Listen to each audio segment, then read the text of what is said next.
Για χαρά. Έρχεσαι για δουλειά με όρεξη, αλλά καταλαβαίνεις ότι έχει και ψόφο.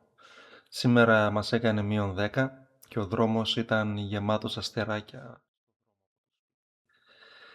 Κάνεις το απαραίτητο αλκοτέστ για να ανοίξει το immobilizer και το αμάξι φυσικά παίρνει πάντα με την πρώτη. Σου έρχεται το πρώτο δρομολόγιο της ημέρας και βλέπεις ότι θα φορτώσεις από 2 μέρη που δεν έχεις ξαναπάει ποτέ. Και το κερασάκι στην τούρτα.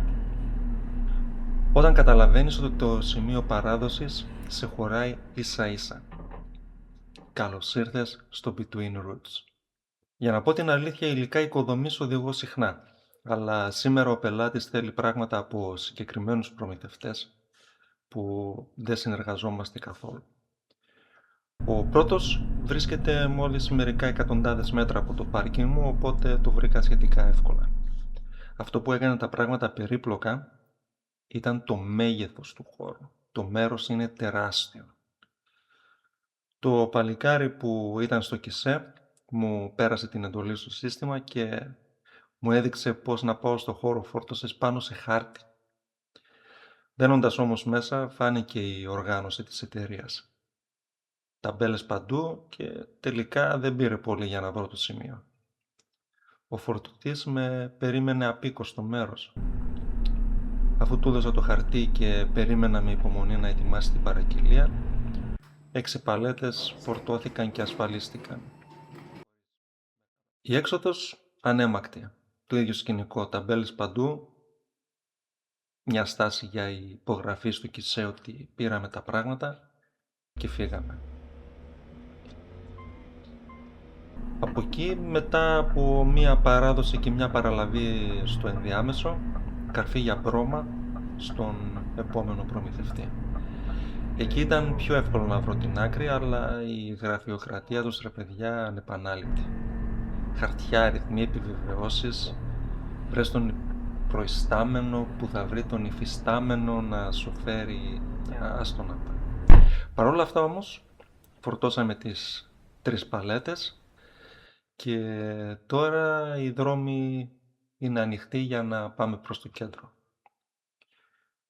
Πολύ παράξενο για Παρασκευή που σχεδόν δεν έχει καθόλου κίνηση.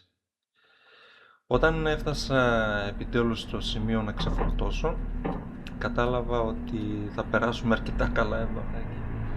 Αφού είδα ότι αν και στο όριο το αμάξι χωράει σε ύψος, κατέβηκα κάτω και γινότανε της μουρλής. Νησίδες, κολόνες παντού.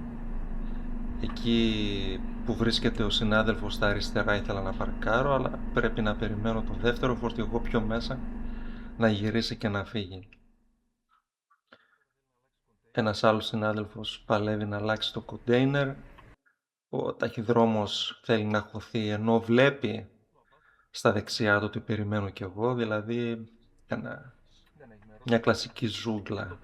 Ποιος είναι πιο γρήγορος φτάνει πρώτος. Αλλά εντάξει, μετά από λίγη υπομονή ο δρόμος άνοιξε. Πάρκαρα όσο πιο κοντά στο τοίχο μπορούσα. Μιλάω λίγο με τα παιδιά για να δω πού να παρκάρω το αμάξι. Ska vända? Ska vända? Eller jag kan stå här om det ska in här. Ja. Και πολύ γρήγορα η κακή σου ειδική μας προφορά έδειξε ότι είμαστε όλοι Έλληνες. Τελικά ο κόσμος είναι πολύ μικρός. Η παράδοση ήταν κάτω στο υπόγειο και η κατηφόρα ήταν αρκετά ζώρικη. Το παλετοφόρο φοράει slicks, οι παλέτες ήταν έξω και κατ' επέκταση παγωμένες και όπως καλά γνωρίζουμε, πάγος και σίδερο δεν έχουν πολύ καλή πρόσφυση. Κοντέψαμε να χάσουμε 750 κιλά παλέτα στην κατηφόρα. Αλλά εντάξει, τα παιδιά βοηθήσανε, οπότε όλα πήγαν κατευθείαν, όλα πήγαν καλά. Όταν τελειώσαμε επιτέλους με τα πάντα, έπρεπε να βγω και έξω, το οποίο δημιούργησε άλλη περιπέτεια. Το φορτηγάκι στα δεξιά έχει παρκάρει σε χώρο για 2 αυτοκίνητα, οπότε δεν μπορούσα να χρησιμοποιήσω το σημείο για να γυρίσω και κατέληξα στο Plan B, δηλαδή όπισθεν μέχρι που να βρούμε το δρόμο για την έξοδο. Λίγο στριμόκολλα η όλη φάση, αφού υπήρχαν υλικά δεξιά-αριστερά και μειωμένη ορατότητα πίσω. Ευτυχώς σε αυτές τις περιπτώσεις η κάμερα βοηθάει πάρα πολύ. Στην ανηφόρα ένα μικρό ακόμη έλεγχο μήπως και το αμάξι έχει σηκωθεί μετά το ξεφόρτωμα, αλλά τέλος καλό, όλα καλά.